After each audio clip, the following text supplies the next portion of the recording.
Hey, how's it going, guys? We were talking some Penn State football today. Some kind of important news from the last couple of days. The Big Ten, Pac-12, and ACC have decided to form some sort of alliance where it's kind of like a show up back at the SEC for getting Oklahoma and Texas and trying to get some power here. And to be honest with you, I don't even know like how big this alliance would be. Like, would that mean becoming one big super conference? Would that mean just having an agreement to play one another every year? Some sort of scheduling agreement. I don't know if like 'cause this is all because of money. I mean, this is, let's face it, money's the big thing here. And to be honest with you, I'd love to see a super conference. I know a lot of people won't. They think the tradition of college football is being ruined right now.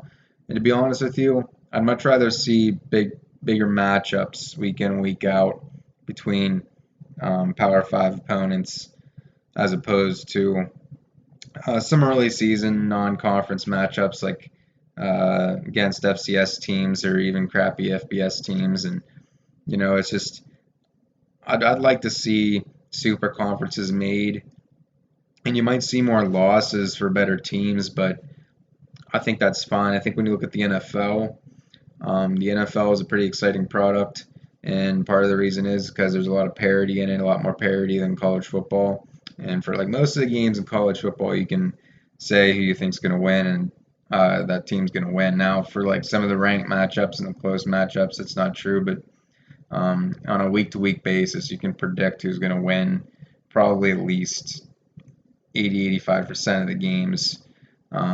So I'd like to see some parity in college football. I know that it will never be totally parity, which is fine.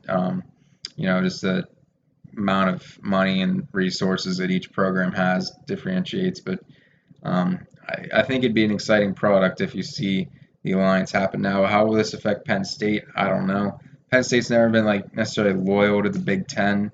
They're one of the teams that hasn't been around forever in the Big Ten, like Michigan or Ohio State. So um, I wouldn't be surprised if out of this whole scheduling or conference realignment stuff, maybe Penn State's moves somewhere else. It'd have to make sense financially wise, but who knows? I mean, who knows? There's a lot of change that's happening in college football, and in a few years, things are going to look a lot different. All right, well, thank you guys. We are Penn State.